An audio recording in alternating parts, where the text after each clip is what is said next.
Hey everyone, welcome to the Goodbye Privacy Podcast. I am your host, James Azar. Follow me on Twitter, James_Azar1 to get all the latest, greatest, ask questions, and just be part of my community.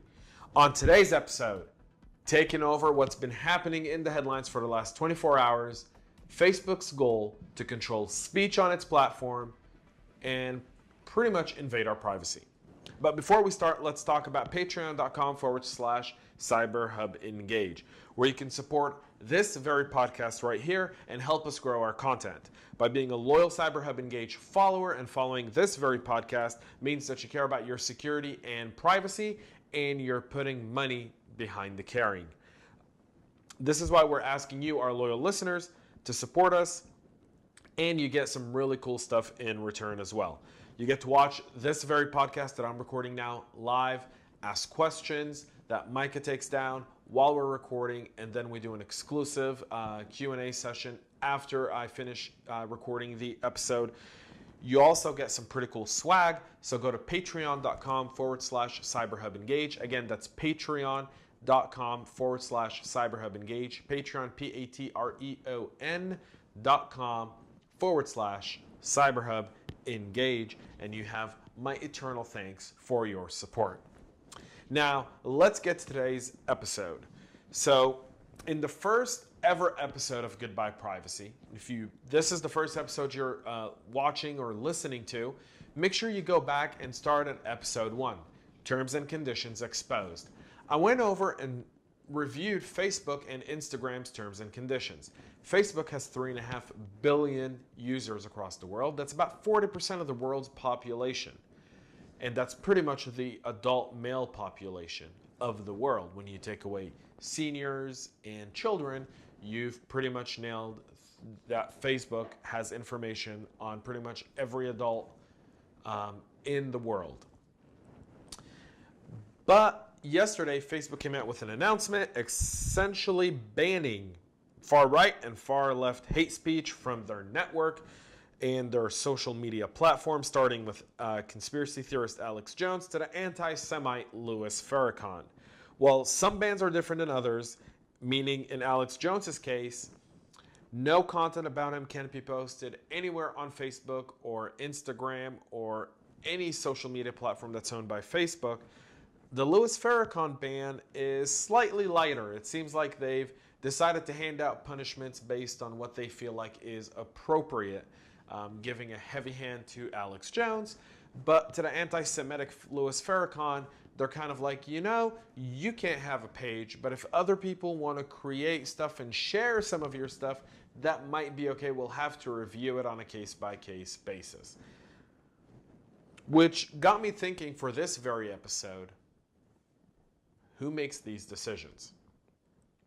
My argument from the very beginning of this idea that Facebook and Mark Zuckerberg somehow need to police Facebook and its groups of social media companies is absolutely absurd. I can't recall any time in history that we've allowed a company to self-regulate something like this, and the company that we did let that do actually self-regulate itself actually did it right. Fact is, this is all a bunch of nonsense. Facebook has become not only the social media network where we interact, plan, and share with our friends, but today it's also the news hub for people all over the globe, a job source, and so much more. Facebook has evolved, and various people are using Facebook for activity that wouldn't be tolerated anywhere else. Since the election of President Trump and the term fake news, one of the many tools Russia used to spread misinformation was within Facebook, creating different pages, bots, trolls, putting out all these different articles about Hillary Clinton and the Democrats or Donald Trump or whoever. Fact is, though, that Facebook has outgrown its usage by any stretch of anyone's imagination for where Facebook was 15 or 20 years ago, when it started as a place where we can share pictures, listen to music, and plan things with our friends. Facebook has now become a daily part of people's lives, meaning some people, when they wake up, the first thing they do every morning is check their Facebook page. Now, if you remember back in the day, the first thing any person did when he got up in the morning was kiss his wife and kids, say good morning, put on his robe, go out to the curb, grab the paper, which reported the news, sat down, ate breakfast, read the paper, got in his car, and drove to work. Today, that whole process of getting the news has changed, mostly thanks to social networks like Facebook, Twitter, and others. So if Facebook's whole social media network of Facebook, Instagram, and WhatsApp have 3.5 billion monthly users, which is 40% of the world's population, how do they police that? And how do we trust them to police 3.5 billion people? China and India are proving that trying to govern 1.3 billion people is a tough task. Fact is that in those countries, the poor population is really not taken care of. People live in poverty and they live very much misinformed. So how does Facebook, a company started by a 20-year-old kid out of Stanford, and some odd years later, and Mark Zuckerberg's in his late 30s, I believe at this point, maybe early 40s, how can we expect that Mark Zuckerberg and his team of people at Facebook to police an entire social media network that has 3.5 billion people on there spreading information at any given moment? Here's the challenge that's facing Facebook and facing our privacy. And I'm gonna start off with this. One, in some countries that Facebook actually operates in, they are legally required to give the government a backdoor to Facebook without any warrants or probable cause, meaning that Facebook is being used as a spying platform for some governments in the world on their very own citizens or anyone visiting there. Meaning, once you travel to one of those countries, chances are that once you log into your Facebook account in that country, you're under new terms and conditions within that specific countries, and you operate under the laws of that specific country. And so you're giving the host nation that you're visiting complete and absolute access to your Facebook account should they want it. There's no need for them to get a warrant, and there's no need for them to even ask you for permission to do so. If you have a Facebook account and you went to Russia, chances are the Russian intelligence service is going through your Facebook page through the back door. And Russia also has a social media platform called VKontakte, which was a similar platform to Facebook that was started in Russia for Russian speakers, essentially a predominantly Russian-dominated social media network. Very, very similar to Facebook in UI and UX and so forth, very copy-coded, but more that VKontakte has given the Russian government essentially complete access to anything that goes on there. It's essentially a way for the government to spy and make sure that they can address problematic people at the point of them starting to spread the message rather than when things fester. Now, let that settle in for a moment with the fact that Facebook actually has these deals in many of the countries that operate in Southeast Asia and the Middle East. Facebook, as part of its growth strategy early on, acquired Instagram and WhatsApp because it recognized the potential. Having all three, Facebook, Instagram, and WhatsApp, like I said earlier, they have 3.5 billion people on these networks. And they have so much data and they process so much data that they actually sell and share with various data and marketing agencies in order to make money. But we're going to talk more about that in an upcoming episode that's all about data brokers and how that whole market works. But this means that our data is being processed and that Facebook's vetting process for this is ludicrous. And we'll show you that in the episode of how easy it is to actually get access to Facebook's marketing API and start analyzing and dissecting data from within Facebook. Fact is that this is one of the ways Russia was able to curate content specifically to different regions of the country, sowing seeds within a specific part of the population by essentially analyzing that data on Facebook. 3, since its inception, people have misused Facebook. ISIS, Al-Qaeda, and neo-Nazis were using this platform freely since its inception. They were distributing content, recruiting people to join them. That's well known. ISIS has used Facebook as a recruiting platform for a lot of its content and raised money using Facebook as well, without really any interference from Facebook on that.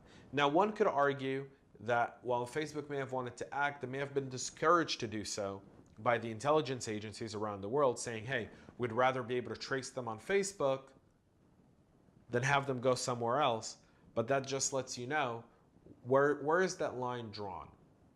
Is that line, do we draw the line at the bad guys that are, the neo-Nazis, ISIS, and Al-Qaeda? When does a privacy advocacy group become a public enemy?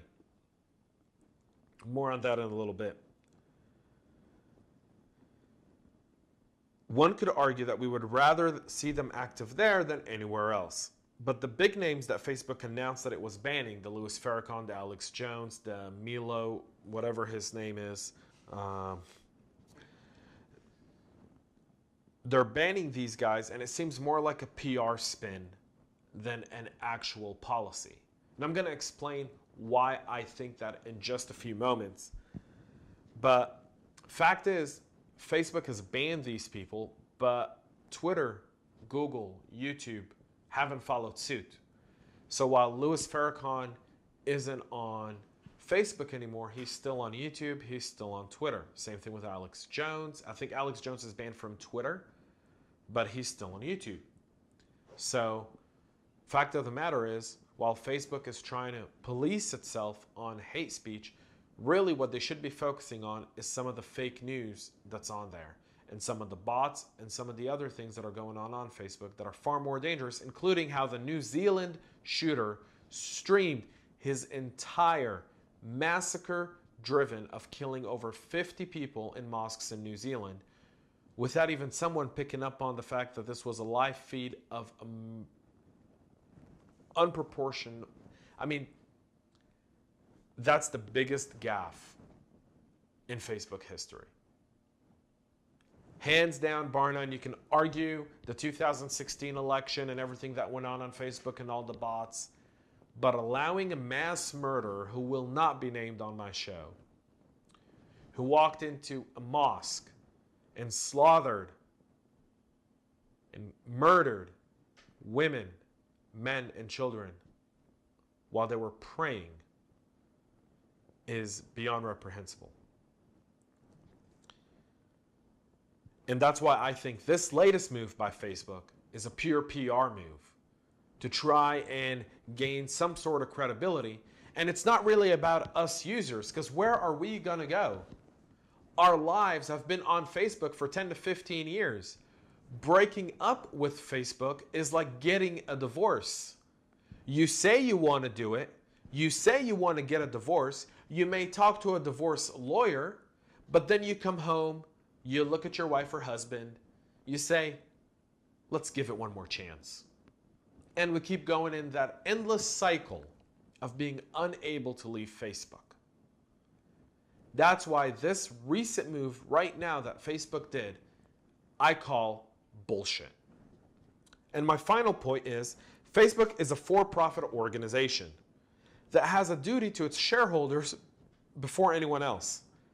And so asking them to police themselves is like giving your kid a loaded gun and hoping nothing bad happens or that he won't point it at someone and set it off. That's going to happen. And we will witness employees within Facebook defining things that really don't meet the new policy Facebook has set therein. And the argument for this is this. Facebook has people that work there. The people that work there that police this policy, that decide which content is good content and which content we should ban, have opinions, they have feelings, they have beliefs on very specific topics and subjects. Could we really expect Facebook employees to set their feelings and their beliefs to the side and properly evaluate which content is hate speech, offensive, or otherwise? The claim by many people in the right-wing media and in general some of the mainstream media channels is that most of these social networks are based in very liberal parts of the country. San Francisco, Austin, Texas, New York, generally very, very liberal population. Those are the people that work in these social networks. Meaning, could these people who are now being put in charge of censoring this content on Facebook censor conservative opinions in the name of saying that's hate speech? These people that Facebook has aren't voted, they're not appointed, they're Facebook employees, they get paid to do this, and they don't have any accountability. They don't have to answer to anyone but within Facebook. So if I know my boss is ultra liberal and he doesn't like these specific opinions, chances are every time I ban it, and if even someone goes to my boss is going to back me up. Meaning there's a big challenge here of how is this being policed? And Facebook has been very vague about this far. They haven't really released the way they do this. How are they doing this? How are they making these decisions? They've come on this PR spin saying Louis Farrakhan, Alex Jones, Milo, and whoever else they've banned are out. They can't be on our platform anymore. Okay, but I get it. Those guys have put out so much bullshit. Alex Jones and his right-wing conspiracy theories about Sandy Hook and the trauma that he caused those people is unforgivable. Louis Farrakhan has been an anti-Semite since the day that he set foot on this planet. He's known to spew hate speech against the Jews. But if you get banned, who do you appeal to? What's that process? How do you know what ban is legitimate and what content is or isn't? This is what we're trusting Facebook to do on its own, without any oversight. But before we proceed, I want to invite you to join us on September 11th, 2019 in beautiful Atlanta, Georgia for the annual CyberHub Summit. CyberHub Summit is the go-to cybersecurity conference for executives and those passionate about cybersecurity and privacy. This conference isn't another conference with panels and speakers, but rather CyberHub Summit focuses on helping attendees experience cyber different. This year, CyberHub Summit has an amazing agenda of how we can work to address the various cybersecurity challenges on topics like homeland security, fintech, and industrial control systems. All three of these are critical of our national infrastructure, and together we will address ways that we can help to protect these networks and the different attack vectors against them. Make sure you go to cyberhubsummit.com/James. Again, that's cyberhubsummit.com/James to pre-register now for this year's summit, as it is sure to sell out early. Tickets go on sale May 15th, so be sure to pre-register now so you can get your tickets first at the best rate possible. Again, go to cyberhubsummit.com/James. Now let's get back to this. So, given the fact that 40% of the world's population uses Facebook, can they be trusted to ensure that hate speech and extremist speech is taken off fairly? And I'm going to go back to the premise that whenever I debate this point with anyone, it comes back to our First Amendment right for freedom of speech. But is this argument valid on social media? Is it valid at all? Is freedom of speech being able to spew out hate speech with no repercussions? Or to spew out violence?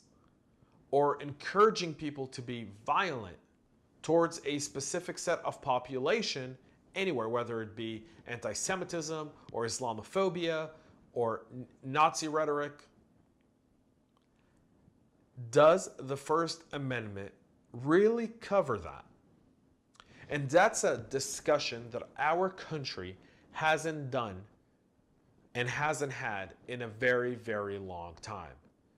Now, we look at our Constitution and we go to our First Amendment and our Second Amendment and our Third and our Fourth and our Fifth, and we I think most of the adult population in this country couldn't recite the amendments or what they really mean, because we don't really care. We're going about our lives. But yet we use that in this argument right here. I've got freedom of speech. I'm entitled to say or do whatever I want. Okay.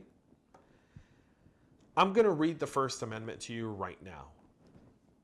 And I want to show you why the First Amendment isn't the argument to be had for what's going on Facebook and social media at the moment, and on some of the newspapers like the New York Times, which has become a junk paper, or the Washington Post, which has essentially become a mouthpiece to the people who work there. Here's the deal. Congress shall make no law respecting an establishment of religion or prohibiting the free exercise thereof, or abridging the freedom of speech or of the press or the right of people to peacefully assemble and to petition the government for a redress of grievances. That is our First Amendment. When our forefathers sat down and wrote the Declaration of Independence, and they wrote this piece in here. The First Amendment was intended, and this is intent, folks. So if you watch my other podcast, CyberHub Engage podcast, just did an episode with David Myman where one of our discussions was hackers' intent. And you can go now to cyberhubengage.com or go to our YouTube page or Facebook page, and you can watch the full episode where we talk about how do you prove intent in cybercrime. Because there's plenty of ways to get out of it. I'm not going to give you any of the details. You're going to have to go and watch. But here's the deal here. What was the intent of our forefathers when they wrote the First Amendment? And I'm going to try to break it down here slightly. The freedom of speech means that the government can't establish or pass any law that prohibits our right to express ourselves or express discontent with the government, specifically meaning expressing ourselves to the government. This country was established against the tyranny of kings and rulers who would jail anyone who dared to disagree with them. This country was founded on the principle that the people don't serve the government, but the government serves the people. That's what the First Amendment is all about. That the people elect a government to serve the people. Folks, our government hasn't really served the people in a very long time. Number 2, no law shall restrict the freedom of the press in their reporting. This is the case that some news media make, and even Alex Jones can claim in court. If Alex Jones and InfoWars consider themselves to be a news organization, then they could argue that Facebook is violating their First Amendment right for freedom of speech. Now, I'm going to get to the counter argument of that here in just a minute. But freedom of press is important to hold the government accountable. But the press reporting the right facts is also important as part of the First Amendment right. When you're reporting opinions, you're no longer reporting the news. You're expressing your opinion, which, based on how some people read the First Amendment, will say you're entitled to do. This is where the disagreement lies. In the 1700s, our nation was very, very small. And for the most part, people had community and knew one another, meaning they had to get along. The fact is that even if you wanted to express yourself in a way that some of us express ourselves online today, you really wouldn't do it, because the matter of the fact is that whoever you say that to, whoever you are rude to, you would still have to see for the rest of your natural life, because people lived with each other and they had community. So the expression of oneself was the expression of one's opinion and having debate. The internet has changed that. People create fake identities, troll, bully, and spread hate speech all over. That is not expression of one's self. That is not what our forefathers meant for our nation. And if they were to rise from their graves today and look at our society today, they would be troubled deeply. Finally, the people have the right to protest and assemble. And the key word here, and in the First Amendment, is peacefully, folks. Peacefully assemble. Like Martin Luther King did. Peacefully do so. Not what went on in Charlottesville a few years back. Not what's going on in some places around the country where people are going and assembling against something and burning down stores and looting. You're not exercising your First Amendment right by doing so. You are behaving like a terror organization. You are behaving in a manner that the First Amendment does not back up. And sooner or later, the government's going to have to put its foot down and enforce this peacefully. Protest. We're seeing that now in Venezuela, where people are out in the streets protesting the evil regime of Maduro and getting run over by tanks and armored cars in the streets of Caracas in Venezuela. They're peacefully marching. They're being violently taken down. The argument of First Amendment has many different challenges because I don't think anyone has read the First Amendment in a long time and tried to break it down for what it really means. And how do we analyze it in today's society? What does it mean for one to express oneself? Does it mean that you can spew violence and hate speech against a specific type of population? After all, wasn't that what the Civil War was all about? Giving all men and all women equal rights in our country? The United States of America is the most diverse country on the planet. Yet here we are banning people off of social media, not legally, but by a for-profit organization that's doing a PR spin and limiting it. And we're going to get to that right now. Facebook as a social media network and Alex Jones and InfoWars for some of its millions of followers isn't entertainment, but their view on reality, and for some of them is considered news. Alex Jones could probably sue Facebook for the ban and could probably win. And this case would go to the Supreme Court. This would be the Roe versus Wade of our generation. It could very much have the same implication of what is okay and what isn't okay. The question is, do we want the Supreme Court to rule on this, or do we want to arbitrarily handle this on our own? And we'll get to that in just a moment. Louis Farrakhan could probably do the same. Louis Farrakhan leads a religion called the Nation of Islam in the US. The question is, can a private corporation limit a religion and its preacher from distributing his content online? After all, one of the first sentences in the First Amendment talks about religion, and that the government has no right to restrict a religion from forming in the US or abating or disrupting a religion. Freedom of religion is very important in our country. And for over 200 years, it's been respected as so. Again, this is something I feel like if this was the argument made in court by Louis Farrakhan's lawyers, there's a very good chance they would win and Louis Farrakhan would be allowed back on Facebook.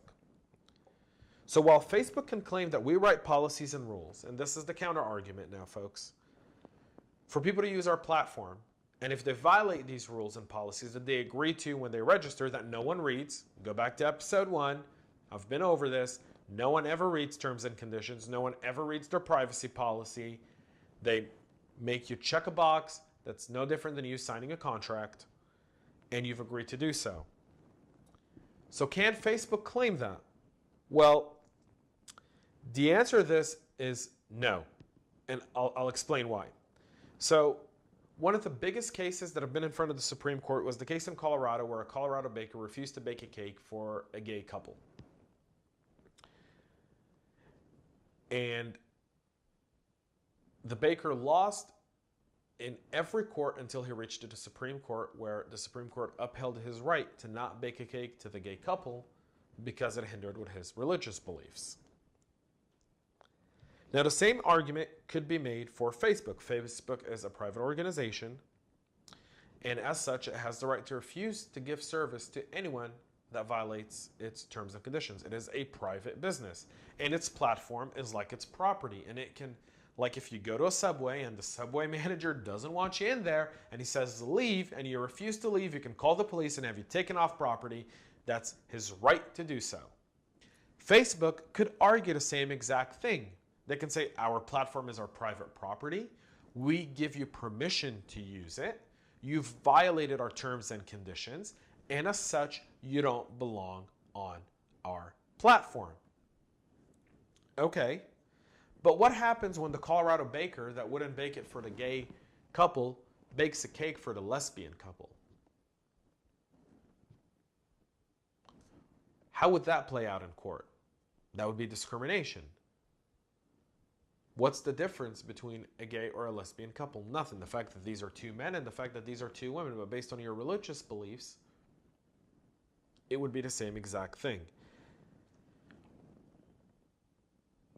And that's violating federal law. This is where I have trouble with Facebook. Facebook claims to employ algorithms that customize our newsfeed with the things we want to see and hear more from. Meaning, as I've stated before in some of the previous episodes, if you're looking to form an informed opinion on a topic or subject matter, chances are that on Facebook, you're going to be unable to do so. Because as you start to look at different pages and you start to look at different arguments, Facebook is going to start providing you more content that you're spending more time looking at, liking, sharing, saving. That's the content that Facebook is going to give you. And if you don't believe me, I challenge you to do the following. Open a new Facebook account. Go into your Facebook account and start liking a bunch of different pages. But here's what I want you to do. Like a split of different pages, but time yourself as you're, reading the New York Times to reading the Blaze. And spend more time clicking on more links in the New York Times. Slowly but surely, you'll realize that the Blaze posts are disappearing from your timeline. And the New York Times posts and stuff that's similar to it is going to start appearing with content that Facebook thinks you want more of.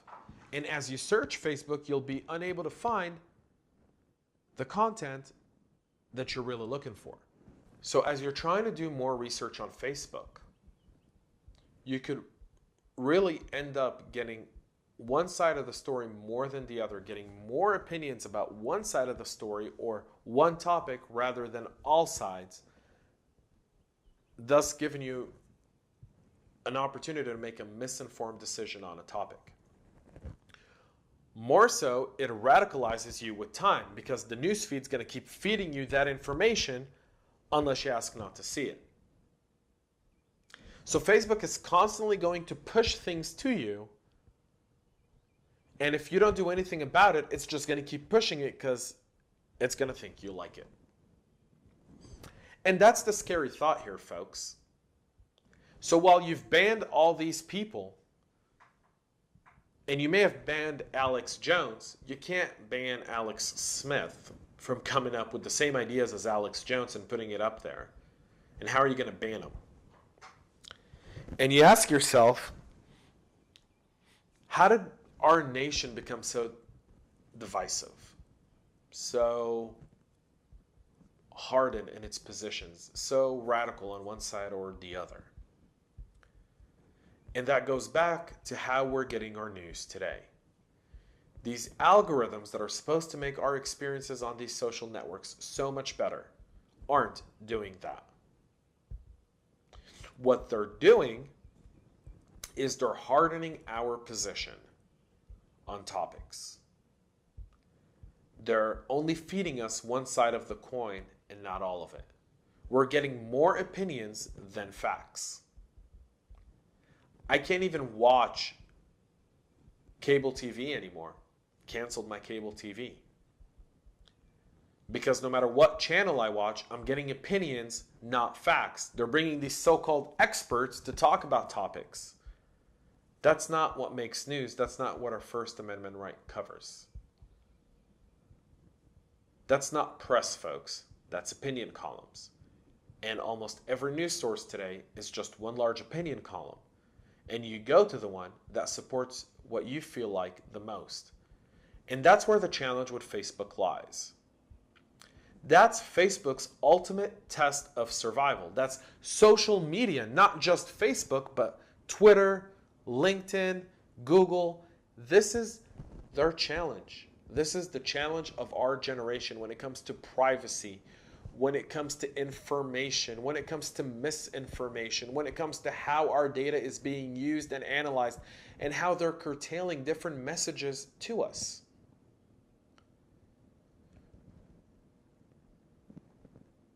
One of the tricks that the Russians used in 2016 against the Democrats on Facebook was targeting folks that were on food stamps and spreading misinformation about why they're on food stamps and how capitalism doesn't work and how socialism might be better for them and how people in different parts of the world are happier under a socialist regime than a capitalist regime, and that this is all the fault of the rich. And if you're getting enough of that misinformation and that's all you're seeing, you're going to believe it. And this, folks, is the challenge of our generation, not just for ourselves, but our children. These algorithms, the way they're dividing and the way they're banning content online can't be so one-sided to the one way or the other. We must allow people to get two sides of the coin. It is irresponsible any other way. So what's the solution? I have an idea. Now, I'm not optimistic about my first one. I'm a bit more optimistic about my second one, and you'll find out why here in just a second. Congress and Senate love the PR of bringing Mark Zuckerberg to the Hill, question him where they look like morons because they just don't know what Facebook does, and then Mark Zuckerberg just makes the ultimate memes. But if our lawmakers can't sit down and work out a way to establish some sort of oversight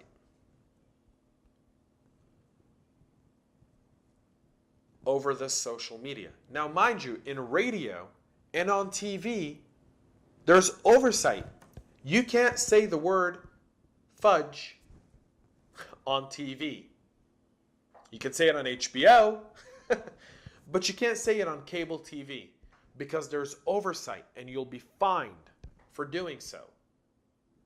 The time has come in DC for people to wake up and smell the roses. This generation isn't watching TV. They're not watching local TV. They're on social media. The time has come to set some sort of oversight on social media, to hold these networks accountable, to set a standard that says these things can't be allowed. And if they're allowed, Facebook, you're fined. If they're allowed LinkedIn, you're fined. If they're allowed Instagram, you're fined. If they're allowed Twitter, you are fined. When Janet Jackson popped a nipple on the Super Bowl, the world flipped out. Well, the world, I say America, and part of the world is used to seeing nipples on TV. You go to Italy or Spain or other places, they have half-naked girls on TV. You go to a beach in Bulgaria, Romania, or Greece, women are walking around topless. There's nothing wrong with nipples. But in America, we saw the nipple of Janet Jackson in the halftime show on the Super Bowl, and we flipped. And CBS was fined, and Janet Jackson was fined, and she became public enemy #1. And Justin Timberlake became, oh, poor guy, he showed her nipple to everyone. He didn't know. We need to wake up, folks. We need to start holding our elected officials accountable to change oversight on these social medias.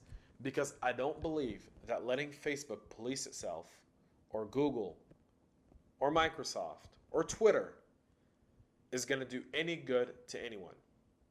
The fact of the matter is, I think all it's going to do is create a ton of legal challenges and make this mess, which is already messy, messier.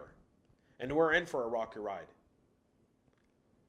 Because based on the elected officials we have in Congress and in the Senate now, they seem more obsessed about bad-mouthing one another and trying to make each other look bad than coming to work together to solve these very challenges that threaten our society. Whether it be social media and our privacy, which they're not really addressing, to the cybersecurity of our nation, to our healthcare system. We're going to talk about healthcare and privacy in one of our next episodes. Now, nothing that Facebook or any of these social networks will do will seem fair to anyone, right? If they ban Alex Jones, the right will come up, oh, here you go, you're banning extreme right wing, but you're not banning the liberal left. And then the left comes and says, how are you taking Louis Farrakhan off? I mean, yeah, he's an anti-Semite, but come on, he's not that bad. We've got people in Congress that are blatantly anti-Semites. It's a challenge we have as a nation. So we need oversight. And here's my challenge to Facebook, Twitter, Google, and others. Set up your own Supreme Court. Pick 9, 11, an odd number, amount of people. Have them serve in a role of determining which content should or shouldn't be on social media. I'm not saying this idea is good. It has a lot of holes in it. But at least I'm trying to come up with something. Find a way to create a open to the public discussion and manner by which you show how you judge content. Don't let it be an employee that has an opinion. Let's get the right people in the right place, and let's create a citizen oversight on social media. People who vote for it. People who are able to judge it from a moral standpoint, not an opinion standpoint. Will this content, will this page, will this person trigger a kind of reaction that would lead someone to go into a mosque and shoot 50 people during a prayer, or walk into a synagogue on the last day of Passover and shoot the rabbi's fingers off, kill a 60-year-old woman and wound 2 others, including a little child? Or let multiple suicide bombers walk into churches in Sri Lanka and kill over 350 people and injure thousands of others, leaving people stranded in Sri Lanka, while the government hunts down the perpetrators of it. These are the extreme cases. Alex Jones, Louis Farrakhan. They're just the headline. They're just the PR spin for Facebook to say we are doing something. But how? It's not about doing something, it's how you're doing it. It's always about the how. How are you doing it? We want to know. We're entitled to know. We use your platform. We are your customers. You make money because we are on your platform. If Facebook had 0 users on its platform, it would cease to exist. We are the customer and they are providing us a service, and they make money for this service by selling our information to organizations to sell us stuff on their platform. We are entitled to know how you decide which information we should see and not see. And mind you, there are social networks out there that are exclusively dedicated to some of the most hateful speech out there. And I won't mention them because they don't deserve to get any free advertising. But there are neo-Nazi social networks and far anti-Semitics and Islamophobic and so many others. Those networks do exist, but they don't have the same exposure that Facebook, Twitter, and Google have. And they need to be held accountable, but they also need oversight. We can't expect them to police themselves and be fair. I'd love to get your feedback on this topic. I think this is a very, very important topic. I think this is the topic for our generation. For this topic only, I'm going to open our mailbag at cyberhubengage.com or on Twitter at James_Azar1 or tweet at CyberHubEngage. And let me know what you think. I'm going to do an exclusive mailbag on this next week where we can debate some of your opinions on how do we address this and what are the ideas we can come up with.